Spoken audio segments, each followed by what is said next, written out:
following show contains adult content. It's not our intent to offend anyone, but we want to inform you that if you are a child under the age of 18 or get offended easily, this next show may not be for you.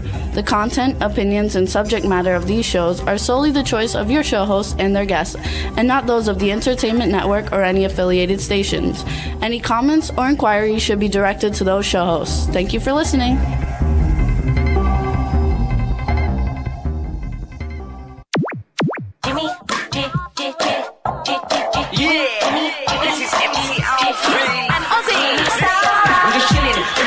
Sitting down and designing, why every man them are thinking, what are we gonna be wearing? Yo, I'm a Liverpool MC, you can't test me. Big up the girls inside the party, let's get down to crazy Jimmy. Big up myself and known as Alfie, the one and only, the Turkish MC. Always love the clothes of Jimmy. Bitch, I'm your one I wanna be, Jimmy Star, new celebrity. We'll take you out to Jimmy Star's. Hey ho, what's up everybody? Welcome to the Jimmy Star Show with Ron Russell, bringing you the good times in music, fashion, pop culture, and entertainment.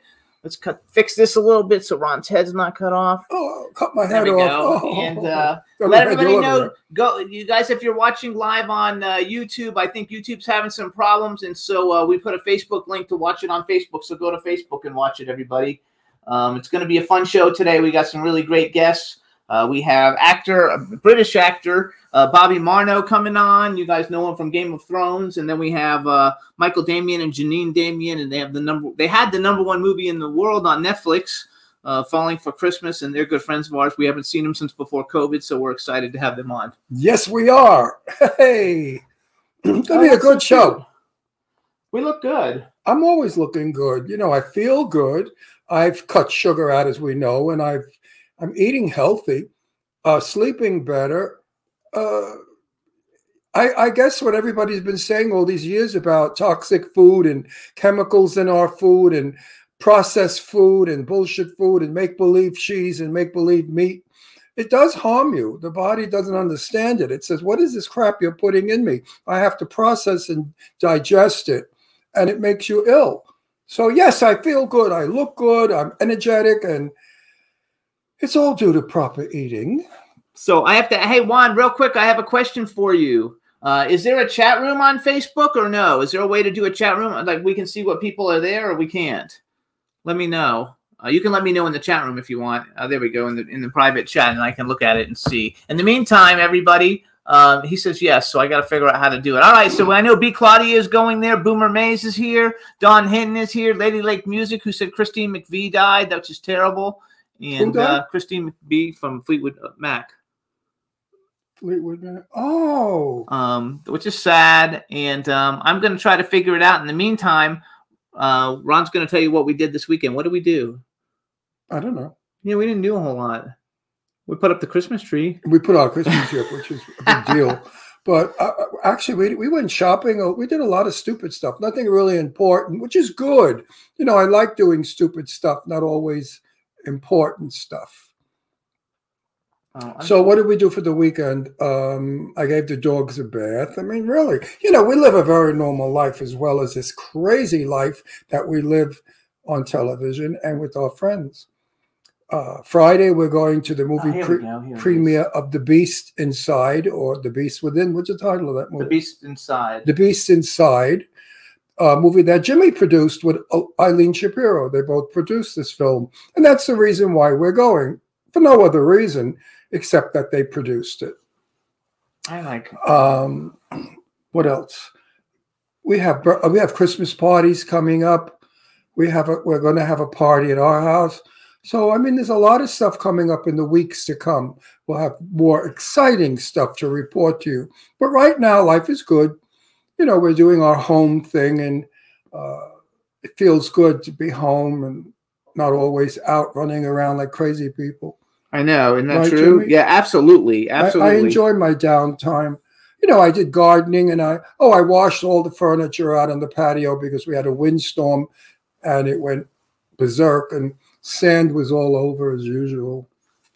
Okay, so talk for a minute because I'm trying to get in the Talk for a chat minute. room. What am I going to say? I don't know, what You're trying can't to you- get in the chat room? No, I'm trying to figure out how to. Yeah, I'm not logged into the chat room on this computer. I don't know my login. What happened to YouTube, It's just Jim? YouTube's just not working. YouTube. I love YouTube. I know. It better work. I look at more things. This is the reason why I became healthy, because of YouTube. I was watching this Dr. Mendel, and I really liked everything he said on YouTube. You should look at him. He tells you about your liver, your kidneys, your heart, your arteriosclerosis, your diabetes, everything there is to know about the human body in different shows, of course. And they're very, very informative and very much in layman terms, so you understand what he's talking about. He doesn't get really, doctorish with all the doctor crap. And he tells you point blank out what foods not to eat, and he tells you what foods to eat. So I would go on YouTube and look at all of the doctor shows. There's one guy from Cornell University. He's a professor up there, and I forgot his name, but I was watching him do a lecture to the students that are going to be doctors at Cornell. And Cornell University is one of the best in the world. And I learned a lot from that doctor about toxicity. Hello? What's the word? Toxicity? Toxicity. How do you say that? Toxicity? That sounds wrong. Anyway, about toxic, if you're toxic. Actually, I think it's working on YouTube, you guys. Oh, YouTube. Woo-hoo. I think it's actually working on Yoo-hoo. YouTube. Yoo-hoo. Hey, Juan, I think it's working on YouTube because I see people talking on there. Oh, no, it's not working, but people are all talking there. Okay. I got it. Okay. All right. Anyway, yes, toxic. So toxic. Toxicity. That's the word, toxicity. I think it is a word, toxicity. My little baby is scratching at me because he wants to come up. Come on, Astro. Let's go up. Yeah, I know you like to be on. Come here. Turn him up. I got to grab you. He likes to be on television. He's a snob. You're a TV snob. Look at you. You think you're a star. Say hello to everybody out there. Astro, say hello. Astro. anyway, this is Astro. All right, I can't worry about this, you guys, because I gotta talk, but I don't know where I'm watching this, so I only see Teresa Saban and stuff on Danielle Bell. Don't you love making out with so I don't know how to get it all, but I love to we're on Facebook and we're also on private chat on YouTube, and I don't know what to tell you because I can't figure out how to do it. But you can see comments here. You have 2 tabs, private. Oh, okay. So all the comments are coming. All the comments come through YouTube here in the chat. Perfect. All right. So Don Hinton is here. And B. Claudia is here. Hey, everybody. We're going to have a good time with you guys today. I'm looking really forward to it.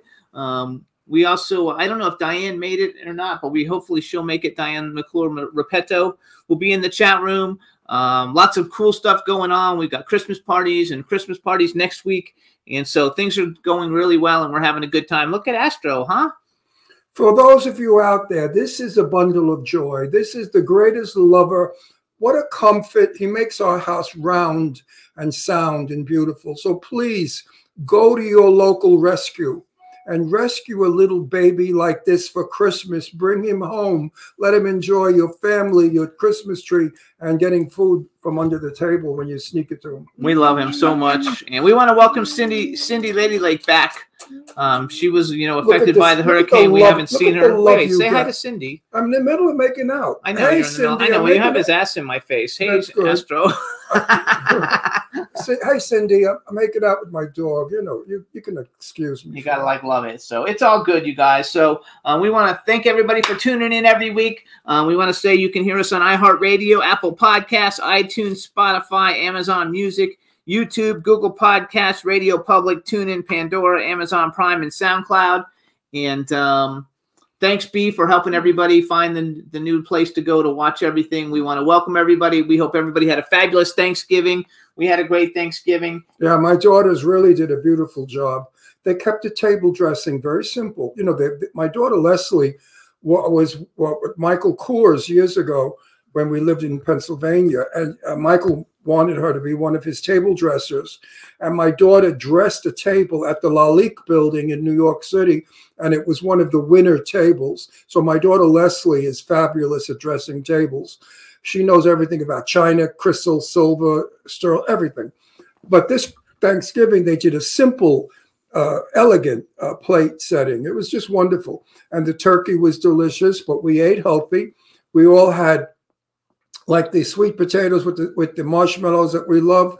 We took the marshmallow off as we ate it. And we had one corn fritter each, lots of turkey and vegetables and salad.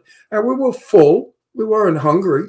And we ate well, and everybody's losing weight. My daughter Leslie's lost weight. My daughter Deirdre, Jimmy and I, we're getting healthy. That's how you do it. Now, Christmas, we're also going to eat healthy by minimizing the amounts of food that we normally used to eat years ago, which nobody eats like that anymore. Those days are gone. Absolutely. And yes, Cindy said they're so talented, and yes, they are. And Don said Who said that? Cindy said the girls are so talented. Yeah, they really are. You know, I mean, you know. And Don said their home is beautiful, which is true. They have a lovely home.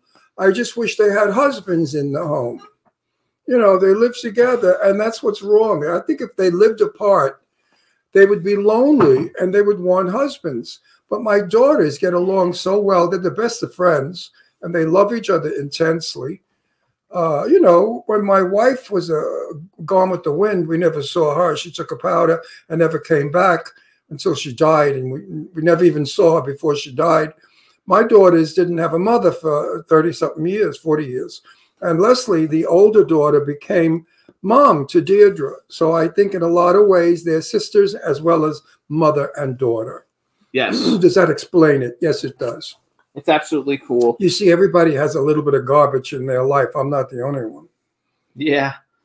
Oh, we want to welcome Howard Wiggins, too. Howard Wiggins is watching. I see him on one of these things, so I don't know which one. But hey, Howard. Hey, Howard's part of the Brian Sebastian Movie Reviews and More. He's an actor, and I was on the show yesterday. You guys, it's on YouTube, on Top 4 TV, so you can check that out. We had a good time yesterday. I think we could probably bring our first guest on. You ready? I'm ready. All right, everybody. Now we're going to welcome to the show. Let's make sure we can see him in here. And Juan's going to bring him in, you guys. It's so funny because I feel like I'm looking at 3 different things to keep up. Hey, Bobby. Hi, guys. Hey, Jimmy. John, and Astro. Hi, Astro. How you going? What did he say? He said, hey, Jimmy. Hey, Ron. Hey, Astro. Hey, Astro, you're got a We're not used to your accent, so we have to get used to it a little bit. Before, let me. I'll try and speak slowly so I don't confuse you too much. There you go. So let's do a proper introduction. Now we want to welcome to the Jimmy Star Show with Ron Russell, actor, director, producer, and writer Bobby Marno. Hello and welcome to the show. And he's in the UK, you guys. So welcome to the show. Thank you very much, guys. It's a pleasure being here. Thanks for the invite. I love it. And we want to thank Diane McClure Repetto. You guys, Diane, everybody knows Diane. She actually introduced us and he came on the show. So we're happy to have you. And it's like 8 o'clock at night for you, right? It is, yeah. 8:15 in the evening here at the moment. Is it cold? It's not too bad. It gets a lot colder. It's about 9 degrees Celsius at the minute, which isn't bad for this time of year. I love You know what? I hear a Scottish accent. Scottish? Are you Scottish? No, the Northern Irish. So, yeah, I mean, it Northern can be quite Irish. similar, yeah. Oh, so you live in the UK, but you're actually Irish. Yeah. Yes, yeah. Okay. His accent, because I travel those parts. I have a very good friend of mine, James Jessup, who lives in Lancashire. And, you know, it's not far up from Lancashire to get to Scotland, yeah. yeah, right. So it's nice, a beautiful country up there. My God, we drove the lanes and the woods and the ocean. It was just stunning. He took me to where the Pilgrims left England to come to America, that little town. Yeah. Quite interesting. My daughter Deirdre just got back from Ireland and Scotland, and she had a wonderful time, but she didn't find a husband. So for real quick, say hi to the chat room. It's starting to fill up. Say hi to everybody in the chat room. Hi everyone in the chat room. And hi. We have questions out or pleased to meet you all. We have a girl in the chat room named Dawn Hinton, whose husband has a big full beard like you do. She says nice beard. So say hi to Dawn. She'll love it. Hi Dawn. Thanks. There you go. It's so much fun. So let's do a little bragging. First of all, you guys, if you want to follow Bobby, he's on Instagram at Ram Productions NI. What does the NI stand for? Northern Ireland. Oh, Northern Ireland. Okay, see, I'm an idiot. I should have been able to figure that out. So no, not really. We're American. We don't know that stuff. At Ram Productions NI, you guys. And so I guess you met Diane signing autographs at a convention, right? I did. I met Diane about 2 years ago now, 2.5 years at Denver Pop Culture Con, I believe it was. Oh, that's fun. You know, Diane is single. Do you know that? I'm married myself. And Okay. you're married. You're married. Don't forget you. Okay. Do you have a friend that's single? I do. I've got a couple of friends that are single. Yeah. Well, why don't you fix Diane up? I'll have a word with them. Yeah. Right? And she's very beautiful. She's, what I love most about her is she's kind, and you must eat her chocolate. Her chocolate is by far the best. She does her own. She makes like fudge and candy. She has her own candy line. And I've eaten her before. When I did eat sugar, I no longer eat sugar, but I remember the day, and her eating Diane's chocolate was really good. Actually, we could do a lot with that, but we're not. Yeah, disappointed she never gave us any chocolate when we were in Denver with her now. You gotta tell her then. We'll tell her. I'm sure she's her actually, fudge is delicious. She'll bring you fudge. I know she's listening. I don't know if she's in the chat room because she said she was working. But let's say hi to Diane. That way she knows. Better. There we go. So let's do some bragging. First of all, you have a great background. YouTube crapped out on us and we didn't know because normally we have the show playing in the background. But you have great. Damien is the very first movie you ever did, right? It is indeed. Yeah, Damien was our debut film. And Hope is the movie that you just completed. You're looking for distribution that'll be coming out soon. Yeah, we literally just finished post-production on Hope about 2 weeks ago. So I love it. So I read your bio online. I think it was on IMDb or someplace since we weren't familiar with you. And I think it said you started out as in the financial services. Financial services. And then you got then you were in, what movie were you in first? Dracula Untold. Dracula Untold with Luke Evans. Dracula Untold was my introduction to the film industry. Yeah. And then you decided you wanted to be a filmmaker, and now you're like, besides acting in other people's things, you're creating your own projects. And indeed, yeah. That basically all came around at the end of Game of Thrones about 2 years ago, and then COVID hit, and the industry sort of dried up and got very quiet, obviously due to COVID. So once restrictions were lifted, to keep ourselves busy, we decided to make a film, and that's how the writing, producing, and directing started. Because you kind of like have risen through the ranks relatively quickly, and I guess the beard probably helps, especially for like Game of Thrones. You're reading my mind. We're together so often that you're starting to read my thoughts. My next question to him was, do you think your beard got you in Thrones? Because you look like you should be in Thrones. It did. I mean, originally, when I started out in Dracula Untold, I didn't have a beard. It was nice and clean shaven like you guys. Dracula finished, did a few other small TV things, and the industry is very small in Northern Ireland. So I was a fan of Game of Thrones first, and spoke to a few people, and they were like, "Well, grow a beard, and we'll see what we can do." So, oh no, you look like a Viking. Exactly. You look like a Viking without being a Viking. Right now, you look like a Viking. I'll take that as a compliment. Yeah. Oh no, absolutely. No, all you need is the tin hat with the horns. Yep, I have one right here somewhere. Yeah. You have one? That's that I knew it. I mean, that. So you're married, right? Married indeed. Yeah. You got kids? I have 4 kids. Yeah, 3 Oh, old. wow! Are you a busy little guy? 4 kids. How old are you? 4 kids. Three of them have grown up and flew the nest. Oh, you have a 12-year-old son still with us at the moment. Now, what does your kid think about? Like, oh my God, my dad was on Game of Thrones, only like one of the biggest shows on HBO history. Right. All the kids sort of find it a bit cringy, to be honest. Oh, do they really? Everybody says that. What? He said that the kids find it kind of cringy. You know why they do? Because it sets them apart from the other kids. And boys at certain ages don't want to be separate. They want to be one of the gang. And I hate being I hate being one up. I hate people that do one up, that he talks about something and you got to do one up. I think it stinks. But I was set apart because of my mother, was an actress. My mother was a silent movie actress, and she was a little nuts.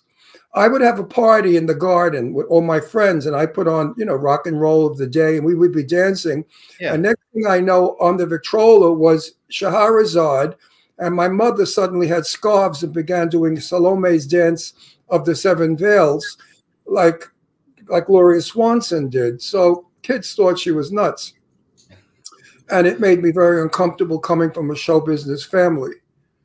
My sister was married to a movie producer. My father was a Hollywood and New York set builder and director. So I was never like the rest of the kids. Yeah, they're the they were all Italian kids. Their fathers were like salami makers or Salami makers. or they were garbage men, you know, plumbers, things like that. And then they came in our family, and here they are, big crazy, you know, theater people. We were like freaks. So I understand your child. Absolutely. So let's brag a little. For anybody who didn't see Game of Thrones, first of all, Bobby's in a bunch of episodes of it. Game of Thrones starred Peter Dinklage, Lena Headey, Sophie Turner, which a friend of mine did a movie with her, Amelia Clark, Kit Harington, Liam Cunningham, Maisie Williams, a great cast. How many seasons of that Game of Thrones are there? Do you know? There are 8 seasons. 8 seasons of Game of Thrones, you guys. Yeah. And then I read someplace online, I think you're part of the Game of Thrones video game too. Is that true? Yes. I wasn't even aware of that myself, to be honest, until until I seen it. That's funny because I read that and I thought I was going to talk about that. I was like, how cool is that to be like in a video game? So you're in it based on footage from the actual. Yeah, I mean, you know, when you're on set, there's a lot of sort of 360 scope scanning. You know, when you're in costume and that, and then you know they basically do whatever they want with your image after that. Oh, that's so cool. So have you seen yourself in the video game or no? I have, yeah. Did you like it? Did it look good? Yeah, it wasn't bad. Like, I can't complain. Yeah. So have you worked on any projects? Have you only worked on projects like in Ireland and the UK, or have you shot anything over here in the United States? No, it's all been sort of Ireland and the UK that I've worked on, yeah. Where do they shoot Into the Badlands? Into the Badlands was down just outside Dublin in Ireland. Oh, I didn't know that. So, like, I didn't actually watch that show, but I know about it because we have a friend who was on the show one time. I don't know if you'd say it. We have an acquaintance who was on the show one time, Stephen Lang, and he's in that. And he's been on the show, and we went to a film festival and met him and hung out with him, and he was really cool. He's the greatest guy in the world. We got along so well. I mean, really, he's cool. He's not a homophobe. And he and I were dancing together, and he's just the warmest guy. And he just treats everybody like an equal. I love Stephen Lang. He's one of my favorite interview people. I hope to have him on the show again now that there are so many films of his coming out. Avatar's coming out. Avatar, 3 of them he shot. And Stevie is just a great guy. Did you get to meet Stephen Lang or Nick Frost? I didn't know. Most of the stuff I did was with Daniel Wu and Nick Frost. Okay, yeah, Nick Frost is like, I'm a big fan of Nick Frost. Like, have you ever seen Attack the Block? Yeah. Like, I think that, to me, that's one of the greatest like horror movies that like didn't make a big splash, but it really should have, because I thought that, and I think Nick Frost is a genius. Yeah, Shaun of the Dead would be one of my favorite ones of his. Yes, oh, absolutely. I love him to death. I think it's terrific. So some of the other stuff, so I can brag a little bit for you. You were in Transformers: The Last Knight, which had lots of big people. Mark Wahlberg, Josh Duhamel, John Turturro, Glenn Morshower. I have a movie I'm working on with Glenn Morshower. Stanley Tucci, Anthony Hopkins. Viking Destiny with Terrence Stamp, Paul Freeman, and Martin Fourn. Mary Queen of Scots. That's a TV series, right? No, it was a film with David Tennant and Margot Robbie, Guy Pearce, Joe Alwyn, Saoirse Ronan. Would I love to work with Terrence Stamp? What was he like? Did David Tennant I primarily shot my scenes with? David Tennant is, so Ron doesn't know who that is because he is not a Doctor Who guy, but David Tennant was like Doctor Who. Who? David Tennant, the actor who's the star of that. Yeah. He said he worked with he's Doctor Who, like the Doctor Who. Right. He didn't work with Terrence Stamp. He worked with in it. Yeah, I was in Home Depot 2 weeks ago. You know who I ran into? John Barrowman, who is. Do you know John Barrowman? Who is? I'm aware of him. Yeah. Yeah, Johnny. He lives in our town. He doesn't live too far away. I invited him to our Christmas party. He and his, I guess he's out, right? So he's out. He and his. I actually met John at one of them conventions. He was either at Denver or Reno. Yeah, he goes to a lot of he goes to a lot of conventions. That's actually our #1 show ever. We had him on when we lived in Pennsylvania, and when he came on the camera, he had a blow up doll and he was making out with it. And we got 10 million plays in one show with him. And there we were. I was in Home Depot. I forgot we're looking for a pipe or something, and he was looking for seed for his lawn. So I said, if only the people that knew us this way. He said, right, Ron? He said, they'd never believe it. That arrow is out looking for grass seed. And Ron Russ is out looking for pipe. And I'm out looking for a piece of pipe. So then I also wrote down, you have a movie that you're working on called Ginger. So, and it has the same picture as the Damien one. Explain the Damien thing to us a little bit. That was your film, right? Like you put it all together. Yep. It started off as a passion project. Damien did. Like I said, the industry was quiet, during COVID.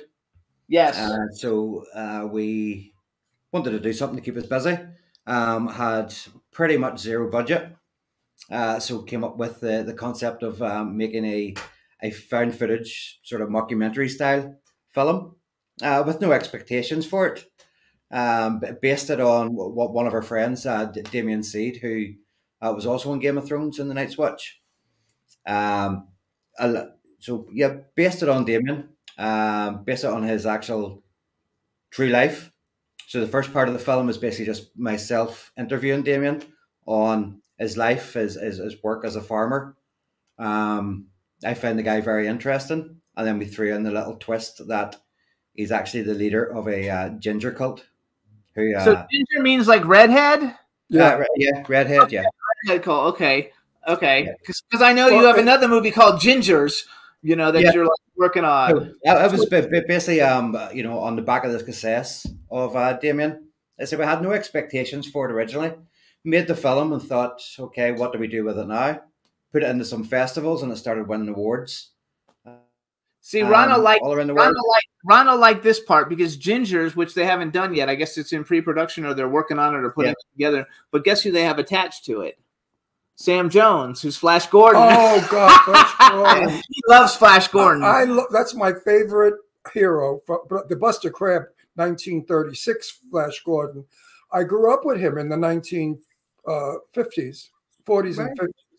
And Sam's a great guy. I'm going to work with Sam Jones before I croak. I am. I've said that, and Jimmy's working on it. We're going to put Sam in a film that Jimmy produces, and I'm going to work with him. I think he was a very underrated actor. Handsome as well, very handsome. And I just think that he was not handled properly. And also Flash Gordon didn't do him good. Because he's always Flash Gordon. Did you see Ted, the Ted movies? I think he's hilarious. Of course, yeah. He was great in Ted, yeah. So funny in the Ted movies. I freaking love I would like Sam to come on our show. Didn't we know somebody that knew Sam? They gave me his agent's phone number, but they said basically I guess he goes to conventions every freaking weekend. So if he is the king of conventions, Sam. Yeah, I know. Where we met him. We met him in Denver and Reno, and we were in a booth beside him, and he pretty much took us under his wing, gave us some tips, took us out for dinner. We just found out. Sort of stayed in touch with him, yeah. That's cool, though. I love that. Go ahead, Ron. We just found out that our show went up again. We have over 5 million viewers now, and we're number 10 is the best show on Best air. celebrity interview podcast. Yeah. Show. So Sam Jones should only want to come on our show. I mean, coming on our show is no little shit. We're not one of these stupid little morons that think they can do an interview show. I've been doing I've done over 4,000 celebrities in my day, and Jimmy as well. We're very well suited to do what we do. Absolutely. And we handle our guests very well. So Sam Jones, get your ass on our show. He was in it. I'll give you his details later, and you can get in touch. I would love it. So I love it. So basically, because you kind of have a mixture of everything. You kind of got some horror things in here. You got big action things because Into the Badlands is action. You got horror, and you got Viking, and you've got period pieces. Do you have something that's your favorite to do? Like, if you had your choice, you know, and you could be like, you know, could you be an action hero? Would you be a horror star? You just want to be a working actor? What is it that you wish you just to would make like to money? do? Make money. Just, you know, moving forward, you know, being behind the camera, more sort of the production directing side. Okay. But, you know, looking back, my most favorite things were the action roles. Okay. You know, when you're getting paid to sort of, you know, run around the field with a sword. Fighting, you know, it's hard to beat, yeah. So how big are you? How tall are you? Just shy of 6 foot. Okay, so you're a tall guy, and how much do you Now, weigh? how tall is it? Just under 6 foot. Oh, I would think bigger. Yeah, you look like maybe that you could, because you look like you sit tall. you look like. I mean, you look really big. Like you could be like the next. No, You know, he sits tall. I'm 6 foot, and I sit low. but you could be like the next Jason My or height's Freddy. in my legs. Your height must be in your torso. Like you could be like a bearded Jason or Freddy or something, and that would be kind of cool because we haven't had a bearded serial killer yet. Yeah, I think we did. No, Well, we haven't. not one of the famous ones, but Yeah, I've not a seen them in famous other ones. movies. That's right, not a famous Yeah, one. yeah, yeah. I love it. So you have a new movie, Hope. There's always hope. I actually Yep. saw the trailer for it. I didn't share it with anybody because you just sent it to me personally. But like, tell everybody what's that about. So Hope is based on a true story. So one of their producers, a good friend, Matt Ockerfeld, went climbing up along the coast in Ireland here by himself, which he shouldn't do, with no safety equipment. Fell, damaged his ankle, and it took him about 6 hours to crawl back to his car because he had no phone signal. So that was the basis then for the story of Hope. So it basically follows an adventure vlogger who's working a mundane 9-to-5 job just to pay the bills, but her real true passion is going out and vlogging, doing these adventure activities. Has an accident while she's climbing. She's in the middle of nowhere, and then obviously it's dramatized, and she goes through these different ordeals to make it back to civilization.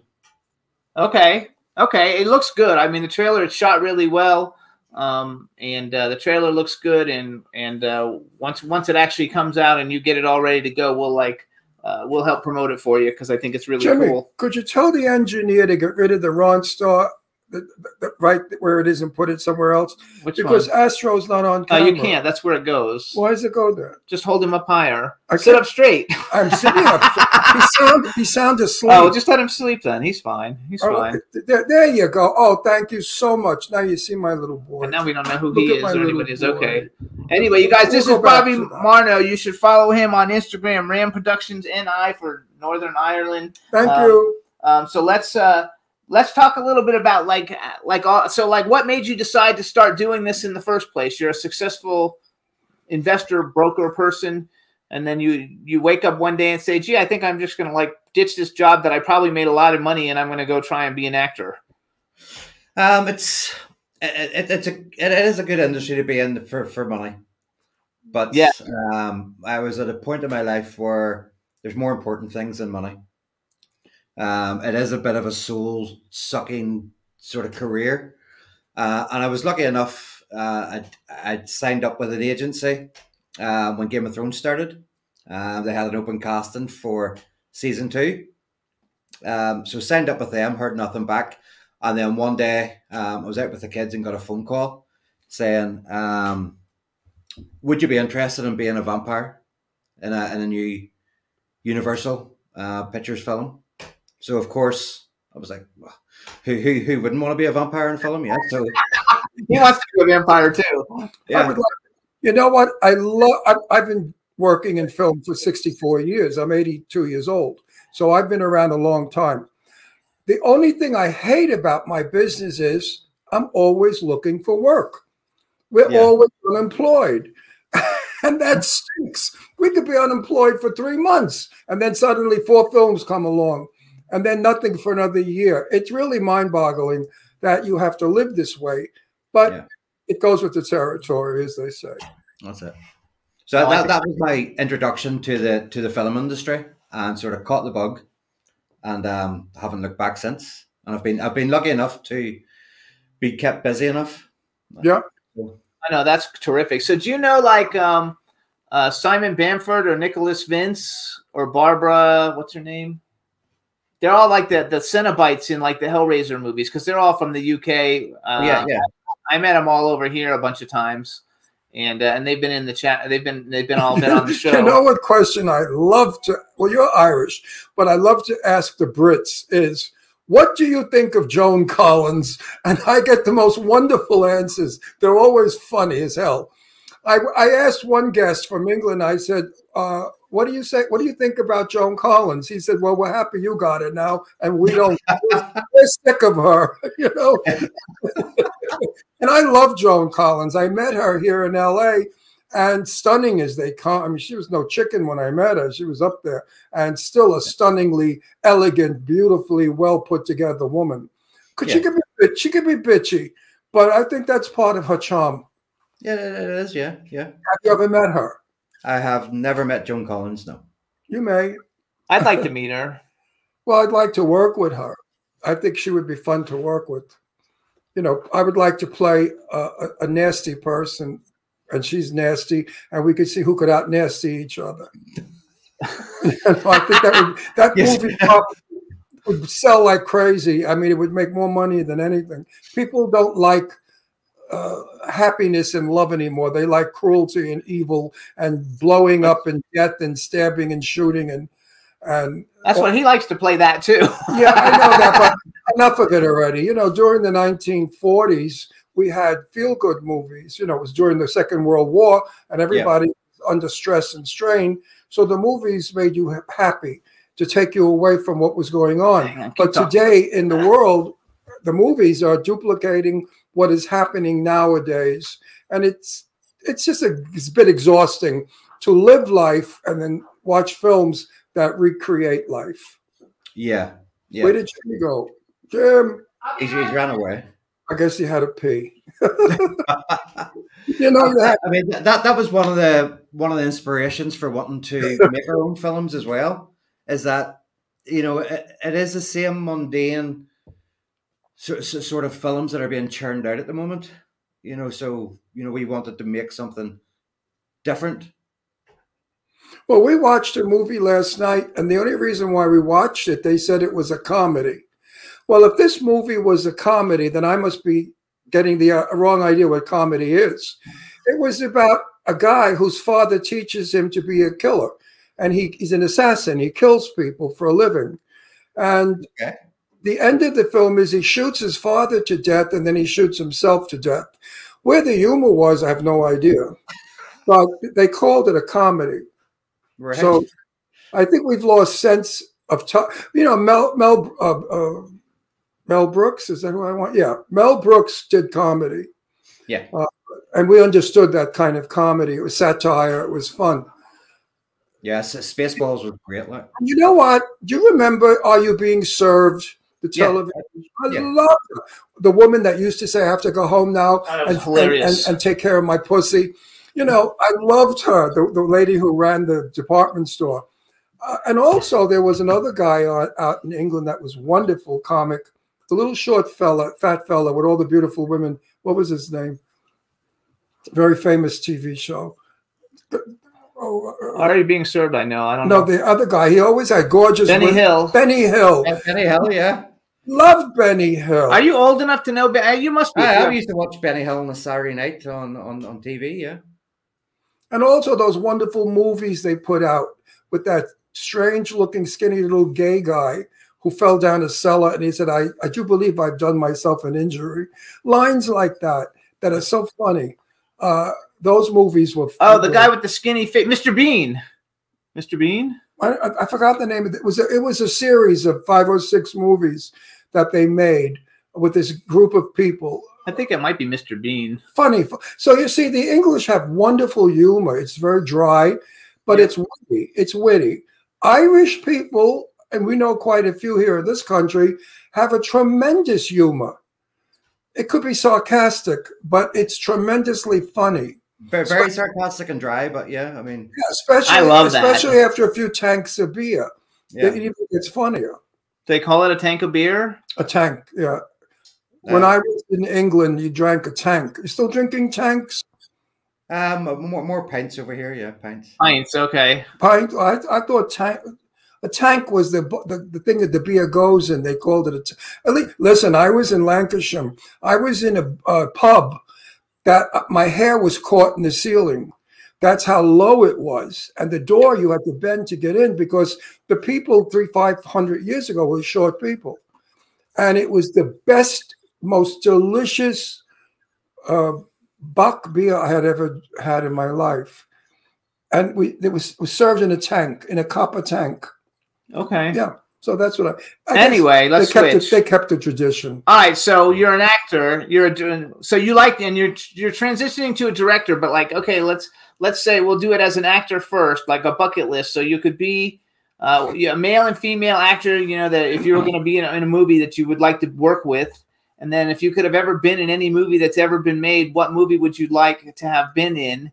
And then the added question to it: if you could have directed any movie that's been out, that's ever been made, what movie would you have liked to have directed? I never asked that one, but we'll add that to it. So who would I have liked to work with? Honey, you're hurting my arms. Bruce Lee.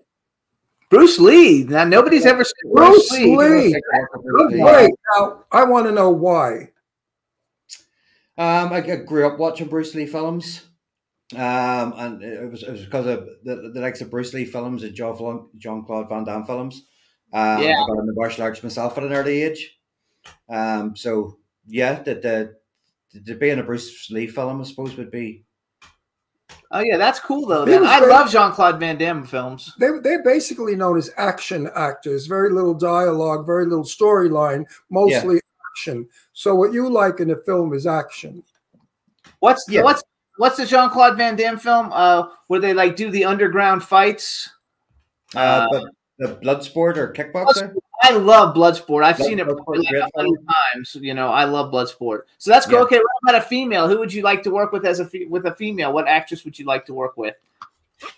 You guys have the British too. It doesn't have to be a British actress. I was just going to say though, the British actresses are like so amazing. Like you guys have the best actresses. Oh, I'm madly in love with one of your British actresses. Which one? Downton Abbey. Downton Abbey. Oh, we like what the hell is her name? The one who played Lady Mary. Now I love her. I've watched her work. She's a brilliant actress. Oh shit! The best actress out there, better than Meryl Streep. I mean, she's wonderful. And her name is Dockery. Oh yeah, Michelle Dockery. Michelle Dockery. Okay, yeah. Do you know who she is? Indeed, yeah. Oh my God, we saw her here in an American production where she played a drug addict, hooker, assassin, thief. So far from Lady Mary. And she lost her English accent completely. It was totally Brooklyn, New York. Her performance was unbelievable. And I adore her. But we don't see her here anymore in this country. Yeah. Is she big in England? I don't believe she's done anything recently, no. So wait, I have a question because in America, Downton Abbey is like a really big deal. Like, we loved it. Do people in England even watch it, or is it more like a?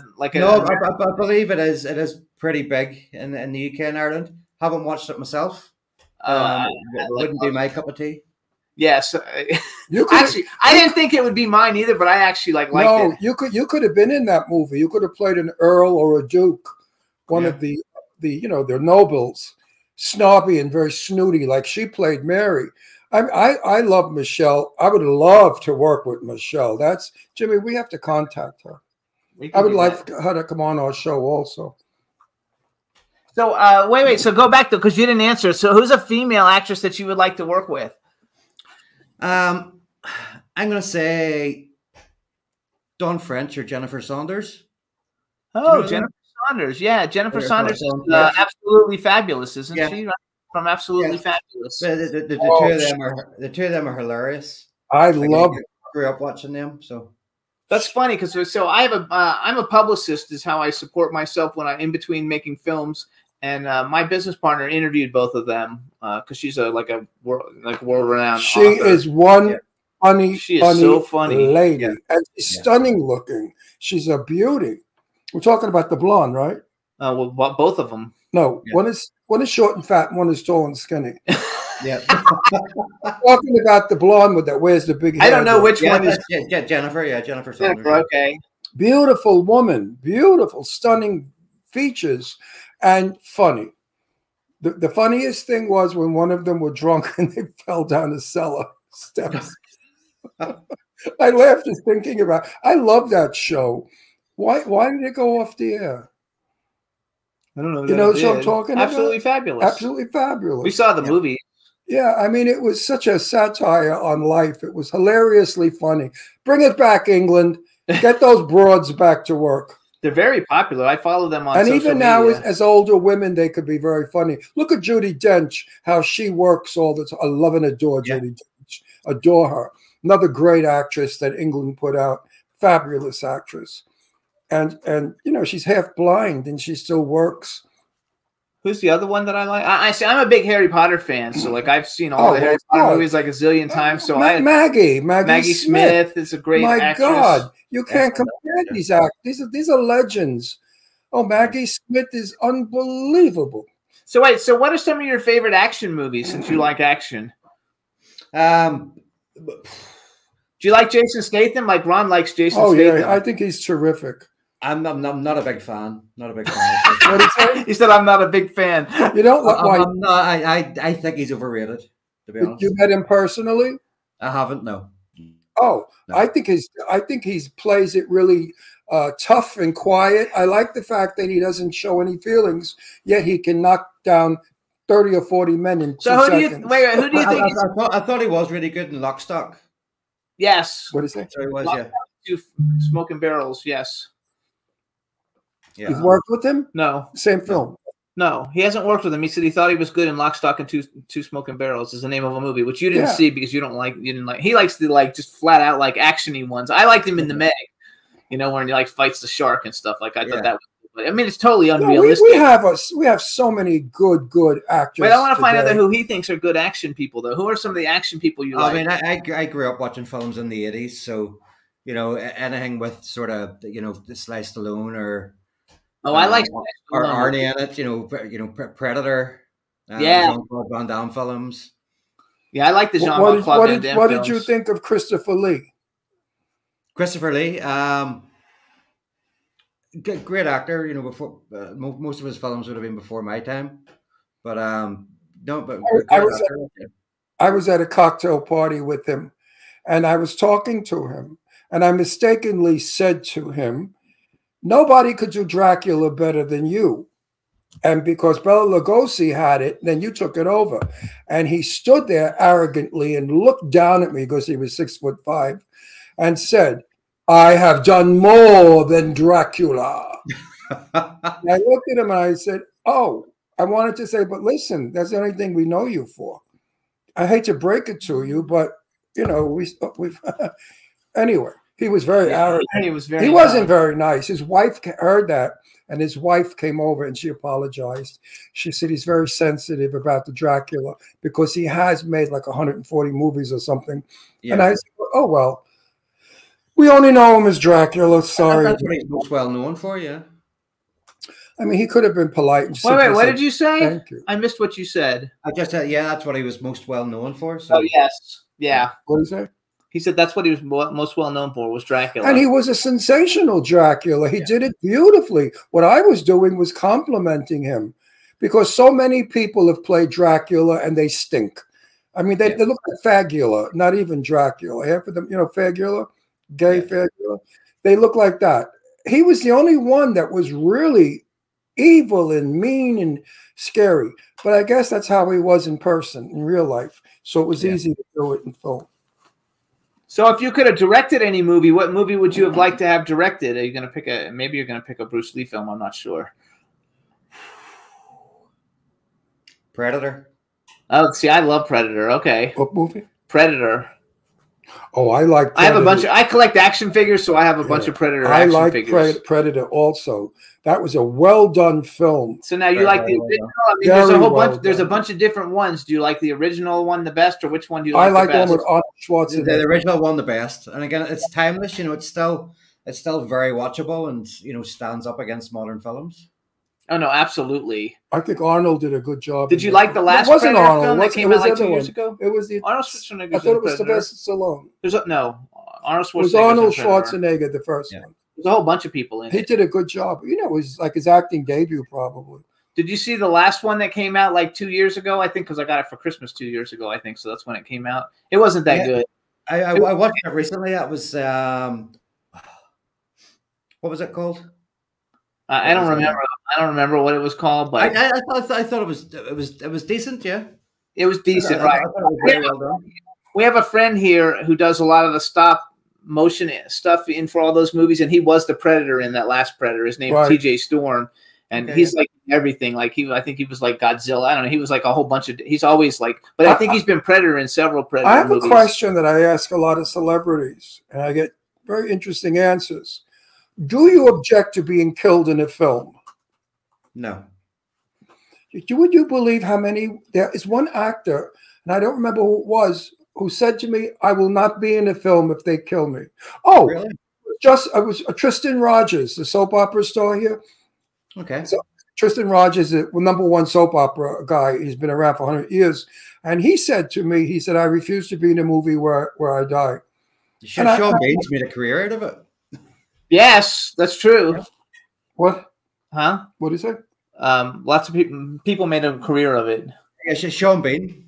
Yeah, Sean Bean is, and Sean Bean is. Oh, Sean Bean was in Game of Thrones too, wasn't he? Or no? Yeah, Sean Bean. I got killed off in a movie. I'm getting killed off in another one we're shooting soon. I play a landlord, and for some reason they kill me off. It means you're not coming back in the sequel. I guess that's what they don't like about it. If they kill you off, have you been killed off in stuff? Sure. And Dracula. And okay. Dracula, the vampires get melted by the sunlight. Yeah. Did you get to when you did the Dracula movie? I know that's your first movie. Were you able to actually like meet Luke Evans or Dominic Cooper or Charles Dance? Did you get to meet any of them? So we spent the best part of 3 months with Luke. That's so cool. Very friendly guy, very down to earth. And again, with it being my first film, he was always giving tips and help, and fantastic guy. Like, yeah. Oh my God, I would love to have him on our show. You as a vampire, after you take some blood out of the neck, the blood could be running down your beard and dripping off your beard. What's more disgusting than that? I mean, that would really get those crazy bastards in the theater happy when they go, "Oh man, look at that! Is that gross?" Oh. So somebody cast him as Dracula. I want to see blood running off his beard. So now, if you got offered a big role and you needed to shave your beard, would you shave it or would you turn the role down? That would be role dependent. Yeah. If it was a really good film, let's say you were going to star in a film with whoever your favorite actor is. If it was paid enough, yeah. Yeah, see, because people are weird about beards. They don't shave them when they get a beard. That takes years to make that beard look like that. I interviewed an actor who was very famous for his beard, and I asked him that question. I said, "For $1 million, would you shave your beard off?" He said, "For $1 million, I'd get circumcised." And that was his answer. So I guess he was never taking his beard off. So how long did that take to grow that beard? This has been grown now for about 3 years. Yeah, so it takes a long time to grow that beard. Sure it does. A lot of maintenance. Yeah, it grows pretty quick. I mean, when we were filming Game of Thrones, you would film for 6 months, and then you'd be off doing other bits and pieces for 6 months. So during the down period, I generally would have shaved it off for other roles, and then grew it back for the start of the next season. Oh, that's cool. I love it. So was Game of Thrones just a great experience? Because Charles Dance was in Game of Thrones too, and he was also in. Did you ever meet Charles Dance? Charles Dance is one of my favorite actors. A lot of people. It's one of the guys I have never met on the set. No. I would really like to meet Charles Dance. Do you think leprechauns ever existed in Ireland? They possibly still do. You just don't know where to look. You just got to know where to look, he said. No. We had a neighbor. Her name was Mary, and she was from Ireland. And she used to tell us that when she was a young girl, she lived in a house with a dirt floor and a straw roof. This is going back, 100 years ago. And she believed in leprechauns. She said they did exist once. It was like an old man in a town who was a hoarder of his money, and he kept his money in a pot of gold somewhere. But she believed in leprechauns. Many Irish people do believe in leprechauns. I'm Irish. What? I'm Irish. No, here in America, they believe in fairies. And we live in Palm Springs where there's a lot of fairies. So we know that fairies exist. So if fairies can exist, why not leprechauns? Why not? Yeah. Right? I know, I love it. Plus, I like the Leprechaun movies. There's the best leprechaun movie was the Tyrone Power one. Have you ever seen it? Don't think so. No. Oh, it's a wonderful movie about a leprechaun that he meets in Ireland. He tries to steal his gold. It's a comedy, romantic comedy, and I don't remember the name of it. But for you folks out there, researchers, go to Tyrone Power Movies and look for the film where he meets a leprechaun. So, lovely Irish film, lovely. Or watch Leprechaun 3 because Caroline Williams, who's a friend of ours, is in it, and she gets killed by the leprechaun, and it's a lot of fun. I like the horror movie. See, they made the leprechaun evil, and the leprechaun really isn't evil. He's just a drunken little old man that's protecting his gold. So I like to think of him as a nice person, not evil. I wish I had a pot of gold, and then I could protect it. I know people in this country that just wish they had the pot, not the gold. Yeah, well, I'll let you have the pot, and I'll take the gold. Because in California, pot's legal. They're all smoking it. It's just they're driving like crazier than ever now. Everybody's loaded, so the road is very dangerous. Why they made it legal, I'll never know. Have you been to California? You haven't acted in America yet, so maybe not.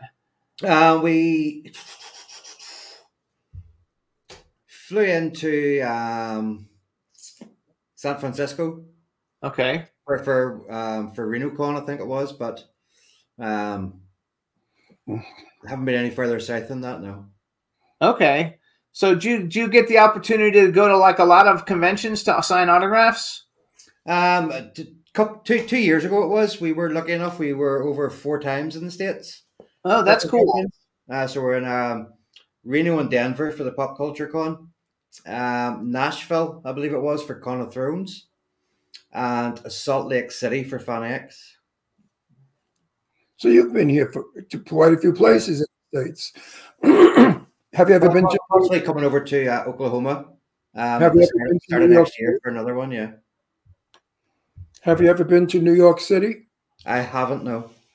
That's a trip.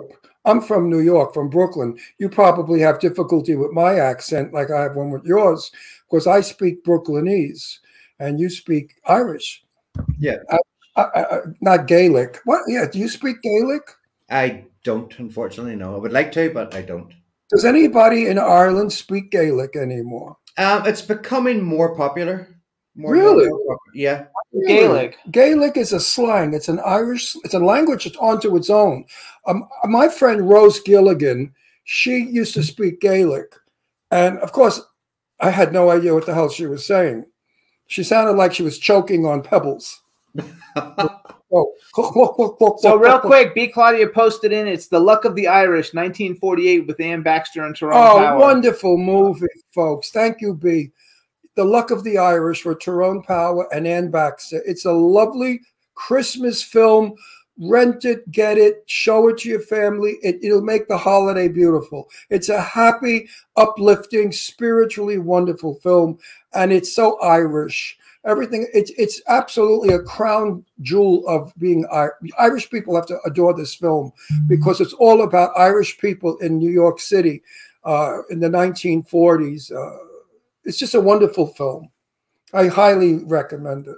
Also, Diane's trying to get into the chat room, and I don't know how to tell her how to get into it, so I just texted her, but I told her that we talked about her and that we said hello to her. Yeah, we said nice things about her, not like some people say bad things about her. Nobody. I love her. She's one of the sweetest people I've ever met. She's really a lovely, lovely girl. You know, I told her, I said, you know what? You're never going to get a man if you don't wear lipstick. She said, really? I said, there are 3 things that is the most important thing to a woman: lipstick, lipstick, and lipstick. And she said, why is that? I said, because if a woman opens her legs and you see her labia, it's pink, like lips. And if a man sees lips that are red, he thinks it's a labia and he gets excited and he goes after it.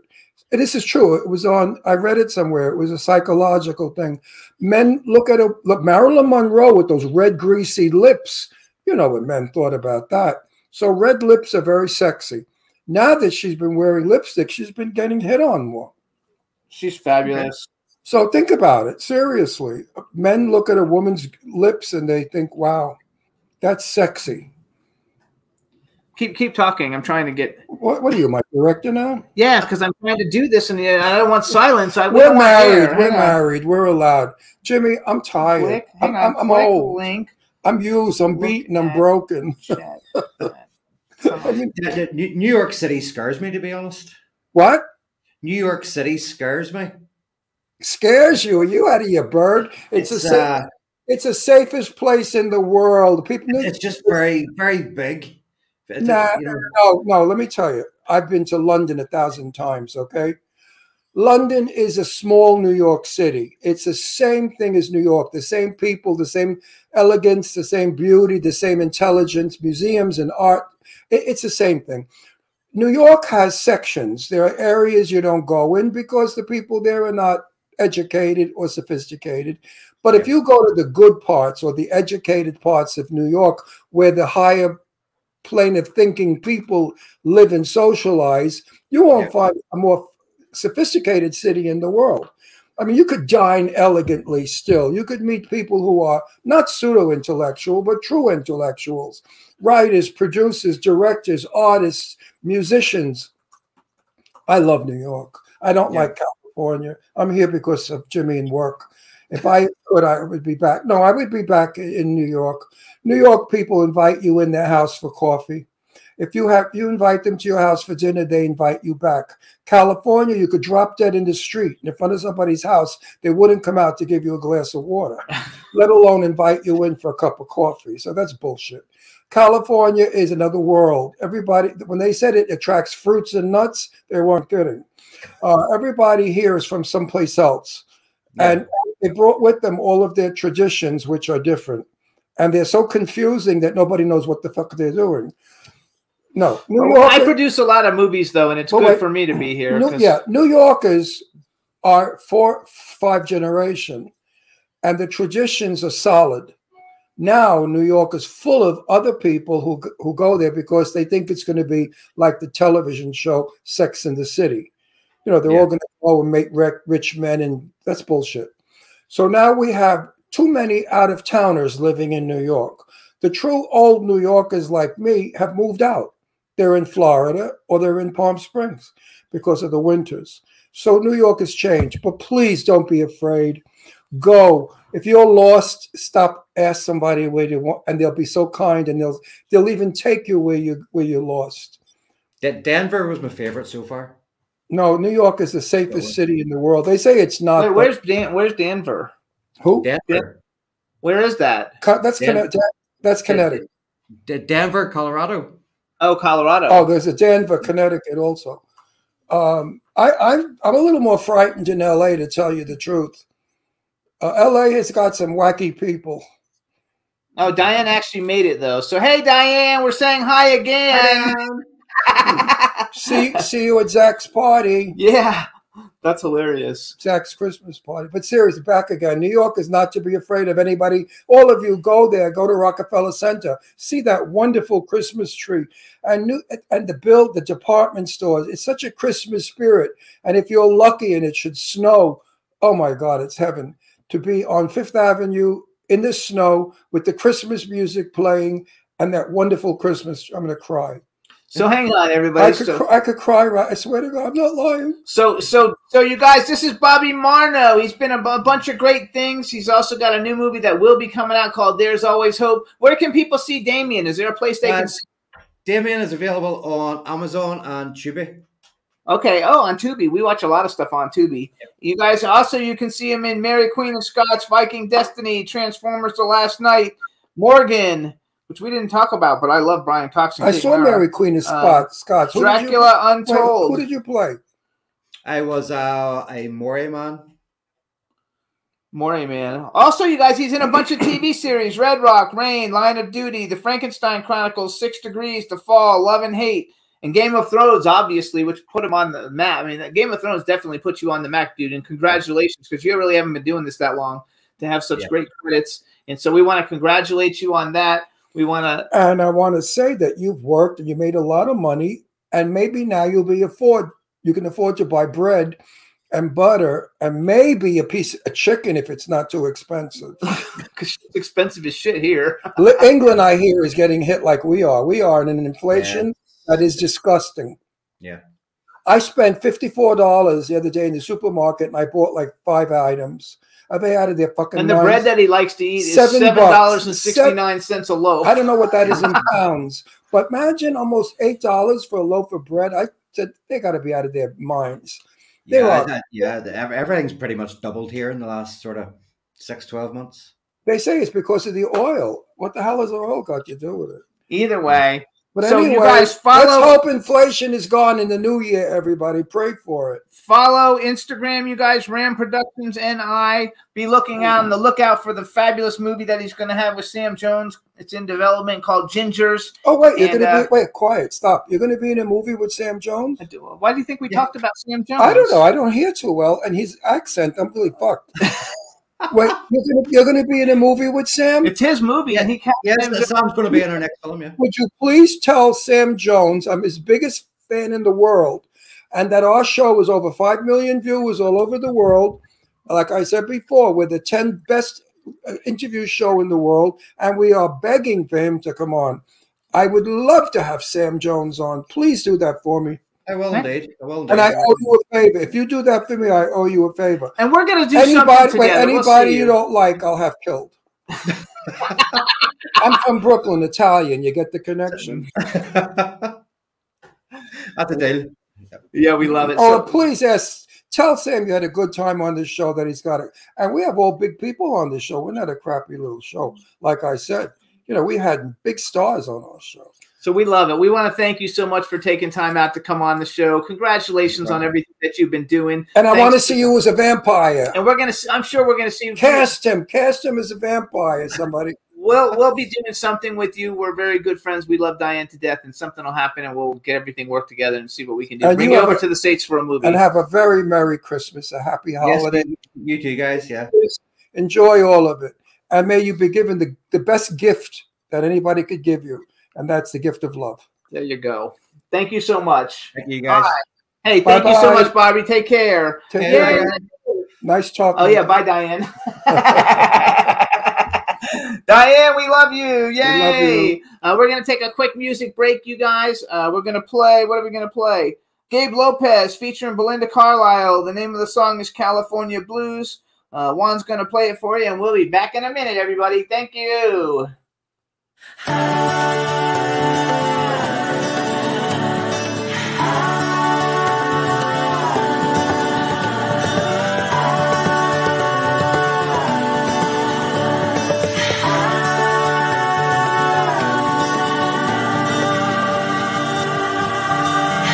When all the waves come crashing down and I get lost with you, I'm found.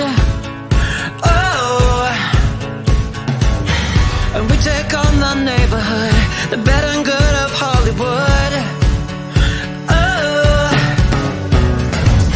All the girls and demons collide At the sunset door, they can change the stars in your eyes. when I look into your California, California. You take away my California, California.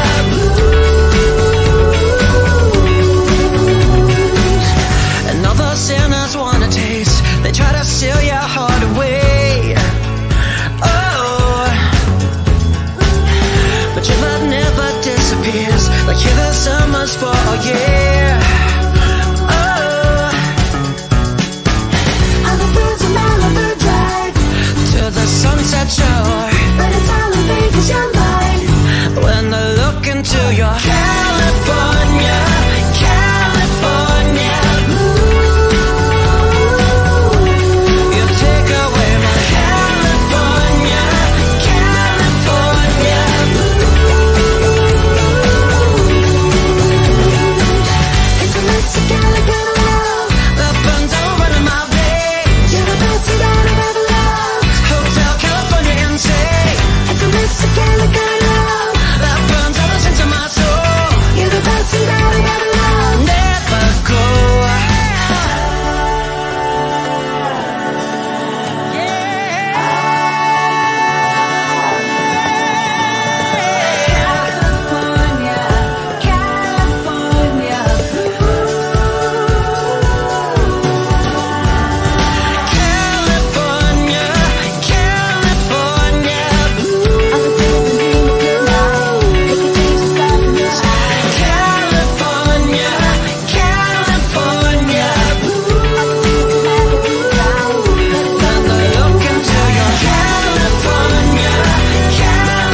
Yay!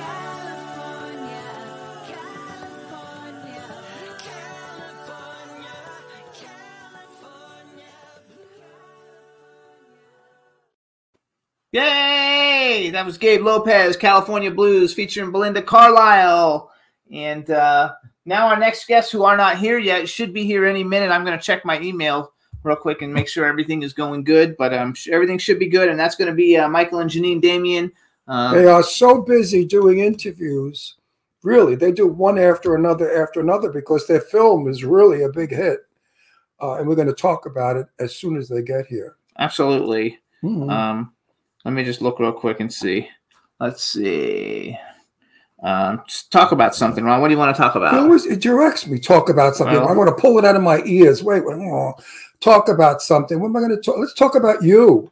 I can't. How you screw up on this show all the time.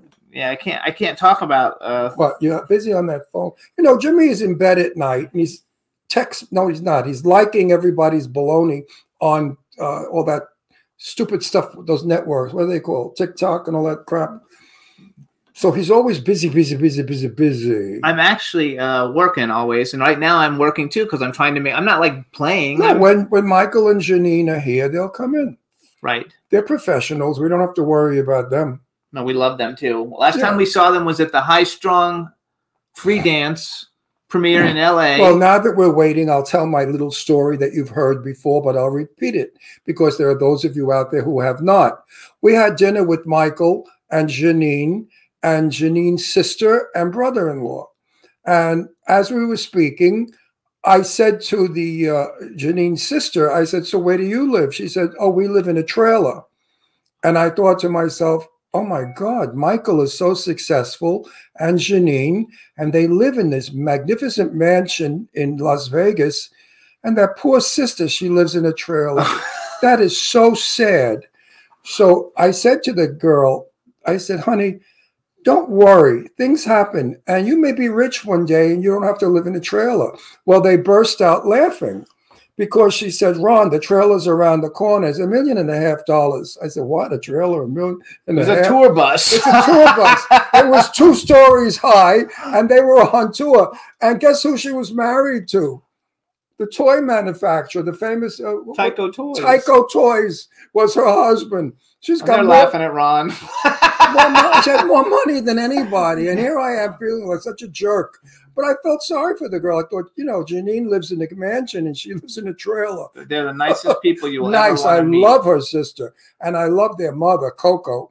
Janine's mom. I forgot the sister's name. Forgive me. She's so sweet. I forgot her name. Also, Keith Golub is in the chat room. And Right. Keith and his wife, Sherry Golub, they were executive producers on a bunch of Michael's Janine's movies. mother, Coco, who we will speak about, was a costume designer for many, many movies. And she was also married to James Best, a fabulous actor who we're going to talk about. So as soon as they're in here, we'll get started. Oh, yes, actually, James Best, you guys, is from John Schneider. What's it called? Dukes of Hazzard. Dukes of Hazzard. Yeah, but he's been around for a long time. He was in a lot. Oh, and Keith wrote Joe Jamie. Yeah. Joe Jamie. Joe Jamie. Thank you, Keith. Yay! Yes, Joe Jamie. I love her. She's a sweetie. Hey, Joe Jamie. I hope you're going to watch our show today. Anyway, as soon as they get here, they're coming in from, I guess, Las Vegas. I have no idea. Where are they now? Who knows where they are? Either way, it's going to be a lot of fun, you guys. They should be here any minute. Mm-hmm. And Keith, maybe you text them and say, hey, we're ready for you, because I don't know where they are. I don't see any emails, though, from anybody. Maybe we'll take a quick music break. But listen, Juan, if they show up, we'll shut the song off, okay, because we want to make sure we have time to speak with them. But let's play Nicotine Dolls, What Makes You Sad, real quick, you guys, and let me check my emails. And, oh, wait, never mind. Hold on. Private chat. They're here now. Yay. Let's go. Bring them in. Hi. Yay! Better late than never. We are so happy to see you. We haven't seen you in such a long time. It's been a really long time. You both look fantastic. Thank you. What about you? Yeah, you don't even age. You're so beautiful. You look the same now as when I met you 5, 6 years ago. Oh, thank you. Were you talking about me, Ron, or were you talking about Janine? No, not you, brutto faccio. I'm talking about sua moglie che è così bellissima. Understand Italian, Janine. Hang on. Did you know that Michael is from the same town that we are from in Genoa? I know. Come stai? Noi siamo Zenese. Yeah, Zenese. Sta bene. Meanwhile, you got this movie that is. Hang on, wait. We're gonna do an introduction. You're like way ahead of us. We know them. I know it doesn't matter. Our audience might not know them, and so okay. All right, everybody. Now we want to welcome to the Jimmy Star Show with Ron Russell, the Hollywood power couple. Yay! Michael and Janine Damian. Hello and welcome to the show. And before we get started, we have a chat room full of people, so say hi to everybody in the chat room. Hello to all the people in the chat room. Make sure you say hi to Keith and Sherry. Right. Hi, Keith and Sherry. Hi, babies. How are you, Keith? And that lovely wife that's stacked like a reindeer. Never saw a woman built like that. All right. So we're happy to see you guys. We haven't seen you since the high school. I always tease her about her boobs. She loves it. I tease her all the time. So meanwhile, I saw your movie, and I said to Jimmy, they get better and better. Usually movies get worse and worse. You know, nobody really outdoes their own hit. You know, I loved the 2 other movies. They were wonderful. And I said, he's never going to surpass that. And then I saw the second one. I said, he's not going to surpass that. And I saw this movie, and I loved it because it's a movie for everybody. Everyone is in that film. The world is in that film, not just white people. I want to say something. It's the truth. It's the world, and I loved it. And I thank you for bringing everybody together to show that we are a unit of people. God made us all equal. And I love the film, and everybody. I forgot the name. Before we talk about the film. Before we talk, I want to say something first of all. Okay, so you guys. We met Michael and Janine many years ago. We were in Pennsylvania. They were on the show. Actually, CBS contacted us one time and had us have Michael when he was going back on Young and the Restless. Right. So we went to the High Strung premiere. We went to the High Strung Free Dance premiere. Right. You have the new movie Falling for Christmas. But what I want to say is you guys are like magic. You know that every person, like you put people that in High Strung Free Dance, you had people that maybe people didn't know, and now they're like the biggest stars on the planet. Like Nicholas Galitzine, you know, he's like one of the biggest stars. I had never heard of him. He's in your movie. Now he's like in the biggest movies in the world. And Janine, I have to tell you the truth. I watch film differently than everybody else. I watch the camera, the sound, the lighting, and the direction. And I thought to myself, okay, when did she become a director, Jimmy? Let's see what she can do. I didn't find one flaw. I thought you made each and every character express what was important to the film. And that's what a director has to bring out. Most directors stand there with their fingers up their nose, picking a snot while you're working. Look at Michael's like, oh my God. No, I was in the film. I swear to God, I was in the movie where the director was in another room watching us on the television. And I said to one of the other actors, I said, but where's the director? They told me. I said, this is going to be a great film. And it wasn't. Because if a director's not there directing, telling us what is right from wrong and telling us what to do is better, the film stinks. You, my darling, as a director, I give you this. And I'm not blowing smoke up your butt because I don't do that. If I didn't think your directing was good, I would have talked about, oh, your hair looks lovely. Wait, I want to go back to what I was saying. So, okay, so High Strung, you had Nicholas Galitzine, huge star. He did like Disney's Prince, I don't know, what, Cinderella or something. He was in The Craft and all these great movies. And Jane Seymour. Then you had, I know, but she was already famous. I'm talking about the people that they discovered. Then you have High Strung Free Dance. You had Thomas Doherty. You know, and as soon as the movie was over, we saw him on HBO with like the biggest stars in the world in like this huge like miniseries. You know, and he was a main character. He wasn't like a little He's it was terrific. Yeah. And now you did a new movie, Falling for Christmas. Lindsay Lohan hasn't made a film in a long time. She's a super talent. I was so excited when I saw the announcement. Cord Overstreet, fabulous. Jack Wagner is one of my favorite soap stars because, like you, he's a singer. You know, I have all his albums, and he's a cool guy. He follows me on Twitter. And so you brought in a great cast. I didn't know that you were a director, Janine. I knew that Michael was a director, and Michael's directed a lot, and you've produced a lot with Michael, but I didn't know. So how did that work out for you to become, first of all, everybody, the name of the movie is Falling for Christmas. #1 on Netflix for a long time. Congratulations. And I want to tell, listen, you know, we have good news too. We just found out that we pull now over 5 million people all over the world, and we're the number 10. Congratulations! Thank you. And we're the number 10 best podcast, celebrity interview podcast. So I'm excited about that. So I'm not bragging. The point I'm getting to is Michael and Janine can make so many of you out there happy. If you're down and out and low and you feel bad and you don't have money and Christmas is not the greatest and God forbid you lost someone and you're in mourning, I suggest you watch this film.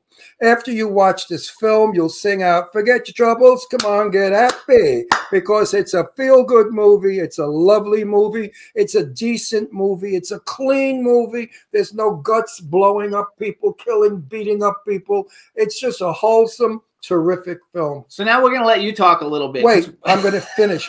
This film is the film that I remember as a young man, and I love these kind of films.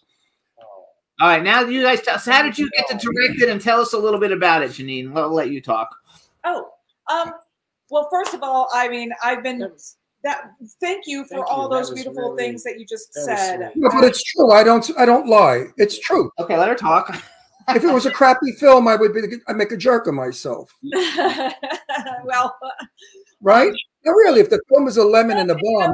It's true. And, you know, making movies is hard. And when you have a voice, we take it very seriously. I've been so fortunate to have made so many movies with Michael directing and by my side. And he was by my side for my directorial debut, which was this movie, Falling for Christmas. So without him, I could never have done it. And I think that that's kind of the spirit of the movie is that, you know, people coming together and helping each other.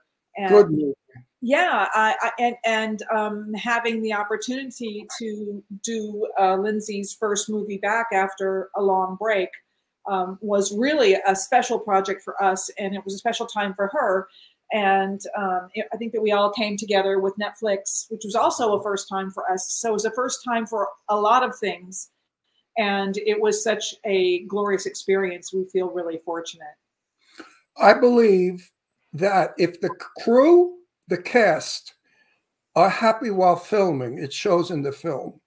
I've seen film where the crew hated each other, the star hated the co-star, and it showed in the film. Your film, you could see that everybody that was in it was happy to be in it, and that's what made me happy. Oh, thank you. You know, no, I'm going to tell you more about this film. I wish we would make more of them. Please make more of these films.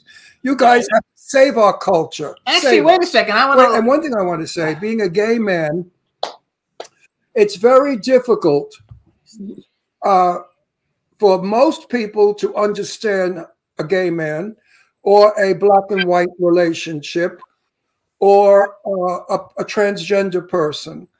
Film today is starting to enlighten the world that there are many wonderful people out there who march to a different drummer. Your film does this, and for that, I thank you. I thank you. Thank you so much. And Michael, shave. I don't like your beard. Fall about it. Janine, well, she told me to grow it. No, I saw Jimmy Star, and no, let me tell you, if Jimmy was as good looking as you, he wouldn't have the beard. No, Michael, stop it! I'm going to punch you. When you're handsome, don't cover up your face with hair. Look at me, I'm good. You want me to run off and shave right now and come back on? Listen, I don't shave because I'm magnificent. I wouldn't cover this beauty with a beard. No, seriously, Michael. You look grubby, and that's not your style. No, you're such a clean-cut fella. You look like the altar boy. Everybody's son. Everybody wants a son like you. Okay. Now you look like a gangster, like a hood. Jimmy, what do you think about that, Jimmy? I like the beard, so no, I can't say your wife is so beautiful. Look how beautiful Janine is put together. I like beards, though. Janine I can't grow Janine looks like a Barbie doll. And you look like No, you look good, Michael. Don't No, listen I to don't him. like it. Anyway, come on. We got to talk about other things. You know, a little Don Johnson. It's not a full beard. Yeah, it's just a little. I got the Don Johnson It's a Miami Vice sip. shade. It's a sip. I like it. No, everybody. I like it. You know, why do you want to look like everybody in town? Every jerk I know has a beard. Oh, thank Everybody you. grew a beard. You know, let me tell you something. I like Jimmy's beard because he's better looking with the beard than without. If Jimmy didn't look good if he looked better without a beard, he wouldn't have it. To me, it's like I like it. I like clean cut. Okay, well, I like it. Now let's move on. about it right Now now. we're going to move on. I want to go back to Wait, the I movie. want to say something. I want to talk. Well, not yet. Earlier, I spoke about Coco. Coco is Janine's mom. Yeah. And you know what? Tell mom that I saw a lot of movies that had her costume designed by her. Was that her? Oh no, she's our stills photographer on all of our Did films. she work under the name of Best? Yes, but that was when she was the artistic director of a ballet company. So Because I saw her name in Best. And he's watching everything on YouTube. We have a smart TV, and he Right. learned that to go to you on And YouTube. if you He think- spends all day on YouTube looking you at stuff. think I Janine- was best. My whole dance career was Janine Best. Well, Yes. if you wonder how We saw all kinds of things some about you people guys. say, how could she be so beautiful? Well, if you saw her father, gorgeous guy, handsome as a leading man, really dark, handsome. That's why she married this one, because he looks like her father. And The dark hair and blue eyes. You're you're on right. the type of your father, but your mother, forget about it. She's still drop dead gorgeous. She is a What knockout. She's about 200 years old, and she's beautiful. I mean, she Don't let her hear she 200 looks like a years old. tomato. She looks like a young tomato. Your mother's a beautiful woman. She's like I this. moved She's you. our daughter. If I was, Yes. if I was straight, I'd date her. Okay, I really would. All right, come on. I want to go thought back. she was so I want to sweet. go back. So I want to go back. All right. That's it. So first of all, Falling for Christmas, you guys, it was #1 on Netflix. I don't know for how long, but for at least over a weekend, because like I kept seeing it there. I've actually watched it twice, so I helped. I watched it once before we knew you were coming on. I watched it again after you were coming on, just to see it because I really liked it. The characters I thought were great. The guy who plays Lindsay Lohan's boyfriend at the beginning was so irritating. He was great. I mean, he's such a good actor because I know he was supposed to be irritating. He was directed well. And he was so irritating, and I love the way the whole thing ended, which we're not going to spoil because No, we're everybody not. can go on No more Netflix about and watch it. it. We're not going to say anything. Also, Michael, who anybody who doesn't know, Michael Damian, was also a famous soap opera actor and director and a singer. He has the #1 hit "Rock On" back from I don't know what year, 89 or something. I'm guessing. Yeah, good. You're good. You know your data. 1989, and now he's got a brand new Christmas single that came Yes. out. It's called "Must Be Christmas." It's part of the Falling for Christmas movie. I'm sure it's available on. I know it's available to stream because I listen to it on Spotify. Can people download it? Is it on like iTunes and everywhere? Yeah, you can get it anywhere. iTunes, Spotify, We need Amazon, wherever you like to listen to your music. And it's nice and upbeat. And we need new Christmas music. I'm tired of Johnny Mathis singing Jingle Bells. That's all he listens to is Johnny Mathis. And so I also want to say I think the casting was, stellar. Cord Overstreet, everybody knows him from Glee. He was phenomenal in Glee. He's phenomenal in this. And he's also, in his own right, a phenomenal singer. I've actually streamed a lot of his music. The writing was good. Sometimes. Did you guys write it? Well, we did. We wrote. We did a rewrite on it because when we came on, we kind of fine tuned it for Lindsay, and also then when you find your locations and all of that. Yeah, so you do a polish. You go in on and it. do a director's pass. So. Okay. I forgot what I'm old. I'm 83. How am I? I'm 82. I even forgot how old I am. I'm 82 years old. I'm old. As we say in Genovese, we say Changamba. But another thing I want to bring out, and it's all like really just to give you guys props. But okay, so Falling for Christmas, #1 on Netflix. Back when High Strung came out, I remember you did all these Twitter things and stuff, and it was a lot of fun. And High Strung was #1 on Apple iTunes. I love that movie. So like really all your loved films, do extremely well. And they're a lot of fun. And I would hang on. Let me finish. You're boring. I'm not You're boring. boring. I want to finish. You go on too you guys, long. no. Here's some other movies, you guys, because you said he should make family movies. He's made a ton. Flicka, Country Pride, Marley and Me, The Puppy Years, Flicka 2, Moondance Alexander, Hot Tamale, which I didn't see that one, but James Best is in it. And then Much Ado About Christmas, The Christmas Waltz, Crown for Christmas, A Royal Christmas, The Sweeter Side of Light, and A Princess for Christmas. And Love by Design, which I actually like that one because it was because I was a clothing designer. But you guys, there's lots of stuff you can see. Go ahead. Oh no, thank you, Jimmy. Man, you now we want to. You know, you were mentioning some of the wonderful actors that we've worked with, and thank you for bringing that up because Janine and I love finding talent and discovering it. And we also made a film way back with the fabulous Sam Heughan when people didn't know who Sam Heughan was, and now Sam is, of course, the star of Outlander. And he's such a huge star. I'm not kidding you. When you guys had him in his movie, I had like 15 people contact me and say, "Hey, your friend Michael Damian has got Sam Heughan in a movie. Can you like get us autographed pictures?" They were asking me all kinds of stuff. I was like, I can't do that, you know, like, sorry, you know, go. Sam was in A Princess for Christmas with Roger Moore. Yeah, with the it was great. We saw it. We saw it. Yeah, we saw it. Now I want to see a movie with Michael Chabon playing the leading man in the film because he comes in the film for 2 seconds and he's in and out. He jumps in and out. Michael, really, seriously. I didn't see a cameo in I'm Falling for speaking, Christmas. Mola Ducato. I'm speaking. Oh. No, you didn't do it. You didn't do a cameo though in Falling. Either one of you, right? I didn't see you unless it happened so fast. Falling for Christmas. Yeah, Michael was in it. I saw Michael. You have to look for him. It's a don't blink moment, and then Janine's heels are in the movie at the beginning, walking the little dog in the opening. Oh, that I didn't know was her heels, but I saw Michael flashing in and out. Well, Michael, you got it.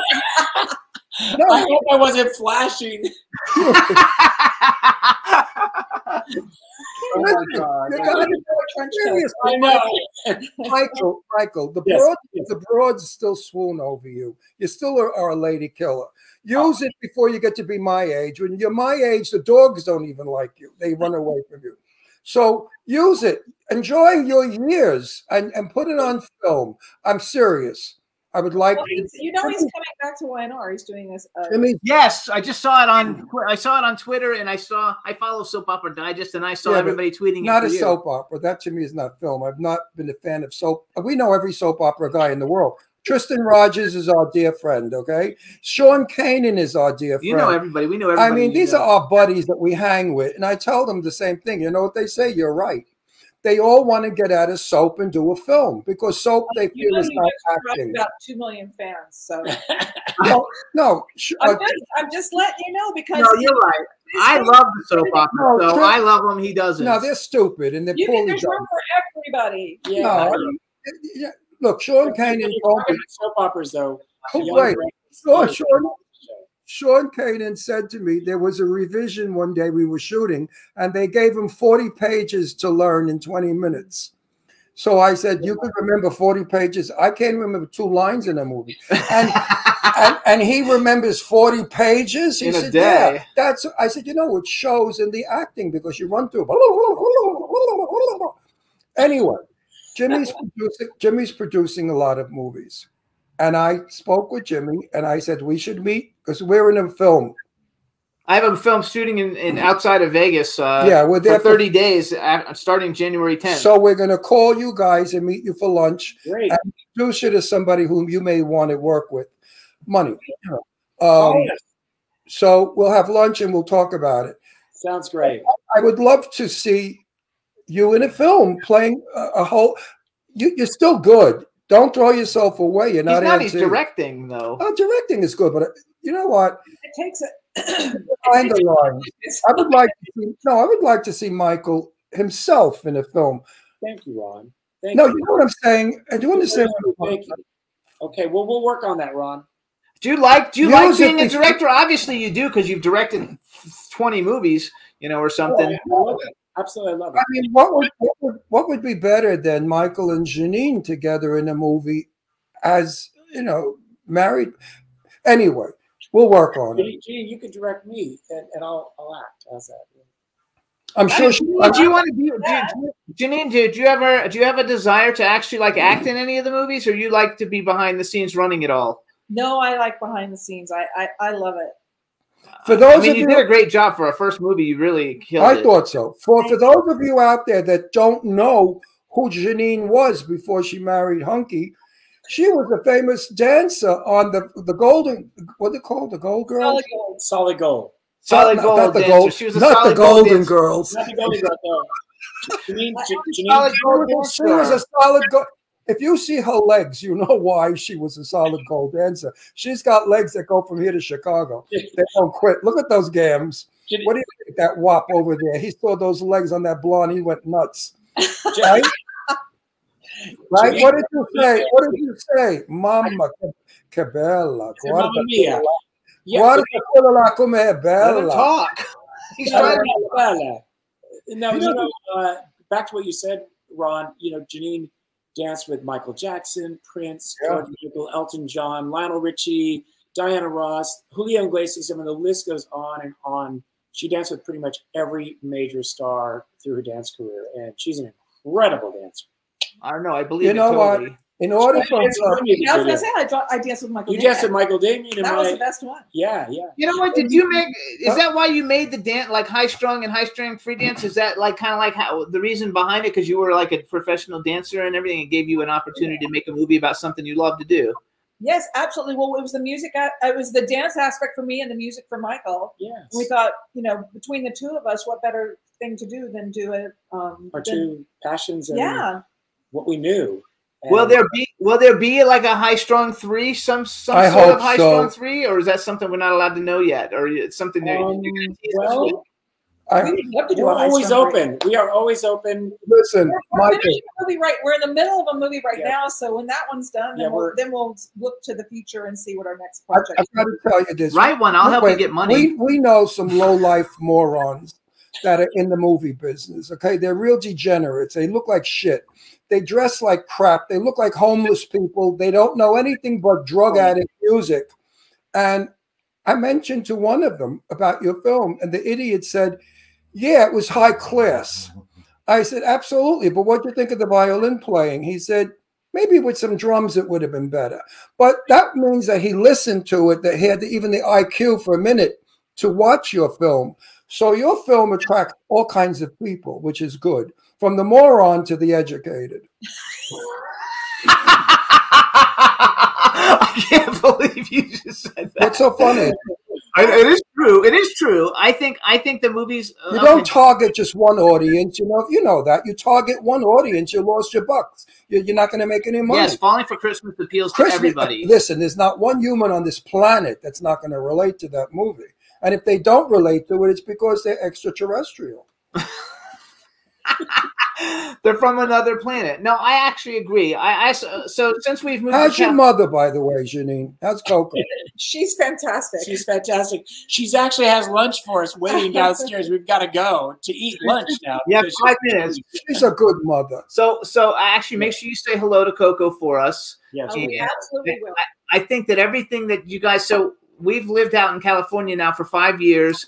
We probably go to 3 or 4 premieres a month in LA of independent film, and nobody makes an independent film like you guys make. That's actually a high quality film with an actual story that has a beginning, a middle, and an end, and with really great acting and everything really put together. Not for $50 million. I realize working on a good budget. I think you guys have done something for the movie industry, for indie people to look up to, because we know so many of them, and the movies are really terrible. And every jerk wants to be a producer. And nowadays they've got everybody like doing Indiegogo campaigns, paying to people leading roles. No wonder the movies stink. Yeah, what do you think about those morons? the idiots that give you money to be in a film. I think that's disgusting. We discussed this. A lot of actors I know, big act. I just did this with what's his name, who we just saw the other day. Richard Grieco. Richard Grieco and I were talking. Richard Grieco. Yeah, of course. Yeah. Richard, and he agrees with me. Because he's in a film that was a good film, shot well. And Richard did a good performance of doing nothing. He was like Clint Eastwood. It was a Western. It was an excellent film. But then I saw all these stupid people in it that were horrible. I said, why did they cast them? He said, because they all put $1,000 into the film. And they put them in the one woman. And there's like 100 of them. Really? And one girl was so moronic. She stood there like she was in high school and delivered her lines that the movie just went like this. Oh. And the Mall brothers do wonderful films. I'm very, very a fan of Mahal Brothers films, the twins. Mahal Brothers. They're actually in Vegas, the Mahal Brothers. Yeah, the Mahal And in Brothers. the chat room, they like the press quote from the moron to the educated. No, but I'm happy that your films are funded and that you don't have a bunch of jerks giving money to be in your film. I hope they weren't. No, they and don't. They feel better. So let's just give a shout out one more time. So you guys, first of all, what is Netflix? I will say that that's it's a we don't have to worry about that side of it. Yes, which is great. So you guys follow Janine Damien is on Instagram under Janine Damien. Michael is the real Michael Damien. I think Michael's Twitter is like Michael Damien 1. Is that? I think so. Michael Damien 1. The name of the movie is Falling for Christmas. Stars Lindsay Lohan, Cord Overstreet, Jack Wagner, and I wrote down George Young too, just because his character like upset me so that I loved him. I mean, he was so obnoxious that I like loved him. You guys should have him on the show. He's really great. You should invite him on your show. We will. All right, we will. Wait, Janine, how did you get that out of him? What did you do to get that character out of that actor? Well, first of all, he's an immense talent, and he brought so much to the role. He's also the nicest, sweetest person. He's really that nice. was true acting. And he also, I mean, you know, he was just in another miniseries on Netflix where he played a really dramatic character. So this was a little bit out of the box for him. So he was really having a lot of fun with it because it was something different and new. And he's so open and fun, and he wants to play and try. And I think that's the thing, is that we just like to create an atmosphere where everybody feels like they can have fun and experiment and not be judged, and that they can just do their thing. And that's what he did. And Lindsay too. I think that, you know, they're really fun together. They had a lot of chemistry as well, and their physicality together, I think, was what was that special. So happy. I was so happy to see Lindsay. Who did you cast the film? Yes. Yeah. I think that. See, that's important too. I think that. Wait a minute. A director, if a director helps cast a film, the director knows what they pick they can work with. See, that's very important for a director to cast a film. I think you guys, really that's one of your strengths is figuring out how to put together an amazing cast and bringing Lindsay Lohan back. So, everybody was so happy to see her. Everybody loves Lindsay Lohan. Come on, she's made some of the biggest movies in history. And so we love that whole thing. So I heard she was tough to work with. Is that true? No, she's great. No, she's wonderful. Absolutely wonderful. I take your word for it. You know what you're talking about. Absolutely. So, okay, so you guys follow Michael and Jean. Check out Falling for Christmas. It's on Netflix. Congratulations on all your success. We only watch the best for you and everything you do. We think it's wonderful. Thank you so much for coming on and promoting it. And I hope it continues through the holiday season to stay in the top 10 on Netflix. Have a Merry Christmas. And I want to say one more thing, Michael. I loved your mother. I met her briefly, but she era proprio una signora. Oh, grazie. Grazie. Lovely woman with that beautiful smile. Absolutely phenomenal. So anyway, enough of this crap. We dedicated Falling for Christmas to Mom. It's on the screen at the end. Yes, I know. I saw that. Yes, I saw that. We love that. Was nice. That was Jack's wonderful son. Your mother liked that one. You know, they see everything. But anyway, you guys have a Merry Christmas. Merry Christmas to you too. And a Happy New Year. And I hope I'm in this movie, by the way, that we're shooting in January. I can't talk about it. No, not yet. Not allowed. I hate that. We'll see you in Vegas. We will see you in Vegas. No, we'll get in touch. I have a good part. I played the father to a very, very famous actor.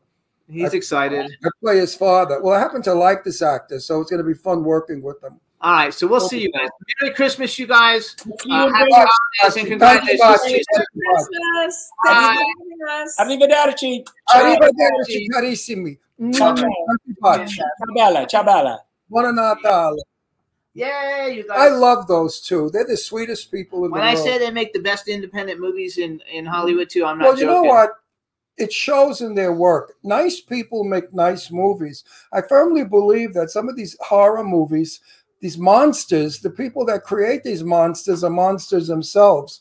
That's why their minds work in that area of gruesome and ugly and crappy. I want to tell everybody too, okay, if you're looking for something cool to watch, I'm almost finished. I have like 15 minutes left to go, I think, in watching Wednesday, which is not really a kid's show at all, even though it's about Wednesday Addams, who's the kid in the Addams family. It is so amazing.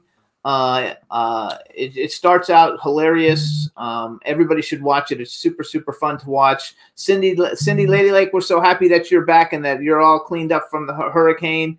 And Dawn, I hope your health stuff is all working out. Diane, we want to thank you especially for introducing to Bobby Marno, our first guest, and just for being our friend because we love you to death. We think you're fabulous.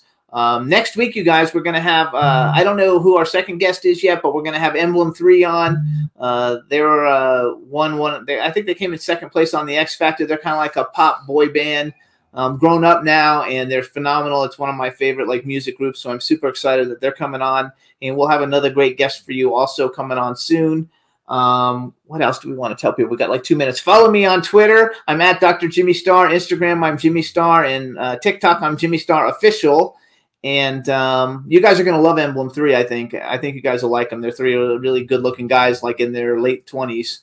And the music's really, really good. We want to thank B. Claudia because every week she makes great graphics. Yeah, thank you for the Tyrone Power movie. Oh, yeah. B, you're on top of it. So thank you so much. We're sorry that we had this weird like Facebook thing and YouTube thing, but we're happy that everybody like made it. And we hope you had fun with this show because we certainly did. And also, I'm funding like 9 different films right now. So anybody listening, if you're interested in being an investor in a movie, all the movies are always successful. You can contact me on Twitter, Facebook, Instagram, anywhere, or just email jimmystarcontact@gmail.com. And she said thank you. Diane says love you guys. Diane, we're going to see you next weekend at Zach and Zuck's party for Christmas.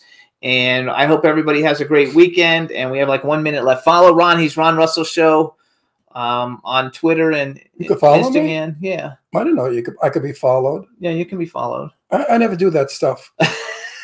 I don't know. I mean, my computer comes up with 3,000 people are doing this, and I say, who the hell are they? Oh, also, if you guys need PR, my company with Eileen Shapiro, World Star PR, we got named Best Entertainment Publicist in the U.S. So if you need publicity for a film, a movie, a television show, music, book, anything that you need, you can hit us up, and we do a great job. Thanks, B. B's someone in there. B's saying mention all these things. And all right. And it's the first time I'm in a movie where I play I played a husband. Now I play a father. So I'm not playing cops or mafia guys for a while. That's refreshing. I'm playing like regular people. So that's it, everybody. I hope everybody has a wonderful weekend. Juan, thank you so much. We want to thank our guests for coming on today. Thank all of you guys in the chat room, and we'll see you guys next week. Have a great weekend. Bye. Bye, everybody. Can turn out to be so wrong. Yeah, we in the mix.